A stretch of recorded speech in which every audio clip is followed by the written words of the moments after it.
Bonjour, ici Mélanie Tremblay et bienvenue à la machine à écrire.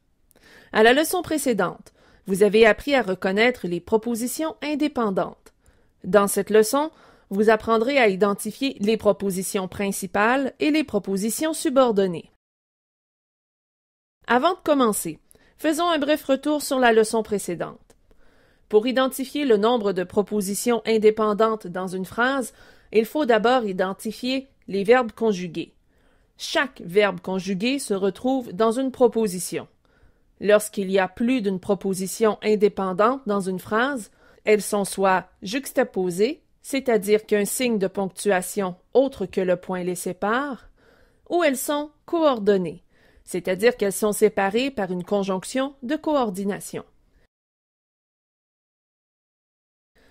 La méthode d'identification des propositions demeure la même dans les phrases où l'on retrouve une principale et une subordonnée. Observons la phrase suivante. Marie fait réparer son ordinateur qui est brisé. Dans cette phrase, les verbes conjugués sont fait et est brisé. S'il y a deux verbes conjugués, il y a deux propositions. En plus de trouver les verbes conjugués, il faut identifier un autre élément dans la phrase qui indiquera que les propositions ne sont pas indépendantes. Il faut identifier un pronom relatif ou une conjonction de subordination. En d'autres termes, il faut vérifier si des mots comme qui, que, si, quoique, puisque, etc. se retrouvent dans la phrase. Leur présence indique qu'il y a une proposition principale et une proposition subordonnée. Dans cette phrase, il y a le pronom relatif qui. Encadrez-le et faites une marque juste avant pour séparer les propositions en deux. La proposition qui se trouve devant le pronom relatif qui est la proposition principale. Celle dans laquelle se retrouve le pronom relatif qui est la proposition subordonnée. Pour quelles raisons ces propositions s'appellent-elles principales et subordonnées? C'est que sans la présence du premier segment, c'est-à-dire la principale, le deuxième segment n'a pas de sens. Les propositions subordonnées dépendent toutes d'une proposition principale. Un rédacteur qui sait identifier le nombre de propositions subordonnées dans une phrase est en mesure de déterminer si sa phrase est trop longue et si elle est facile à comprendre. Cette technique évite au rédacteur de laisser des phrases incomplètes dans un texte. Observons une autre phrase. Il n'est pas en classe parce qu'il est malade. Quels sont les verbes dans cette phrase? Les verbes sont est et est. Observez bien. Il y a une conjonction de subordination. Il s'agit de parce que. Nous l'encadrons et insérons une marque de séparation juste avant. Vous voyez ici, il y a deux propositions. Il n'est pas en classe est la proposition principale, parce qu'il est malade est la proposition subordonnée. Cette proposition ne pourrait pas exister sans la première partie de la phrase qui est la proposition principale. Parce qu'il est malade n'est pas une phrase en soi. À votre tour maintenant. Dans la phrase suivante, indiquez le nombre de propositions. Appelle-moi quand tu arriveras à la maison. Quels sont les verbes conjugués?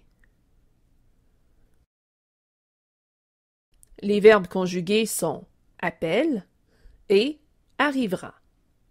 Il y a donc deux propositions. Est-ce qu'il y a un pronom relatif ou une conjonction de subordination? Quand est une conjonction de subordination. Alors, on l'encadre et on fait une marque juste avant. Les propositions dans cette phrase sont donc « Appelle-moi » et « Quand tu arriveras à la maison ». Laquelle est la proposition principale? « Appelle-moi » est la proposition principale. Donc, « Quand tu arriveras à la maison » et la proposition subordonnée, parce qu'elle est introduite par la conjonction de subordination quand.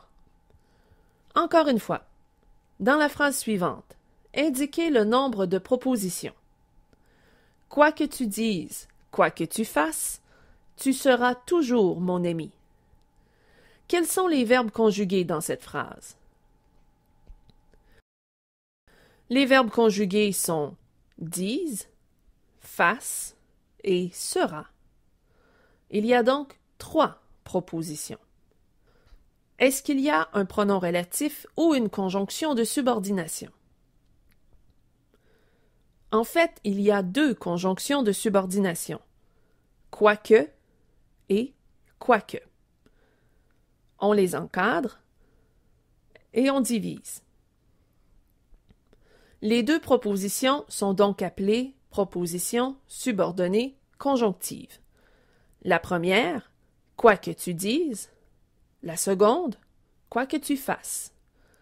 La proposition principale est donc tu seras toujours mon ami. Remarquez que dans cette phrase, la proposition principale est placée à la fin, une situation qui se produit fréquemment en français. Les propositions subordonnées conjonctives vont tout de même dépendre de la proposition principale, même si celle-ci est placée à la fin. Récapitulons. Pour identifier les propositions, il faut trouver les verbes conjugués et vérifier la présence d'un pronom relatif ou d'une conjonction de subordination, puis il faut séparer devant.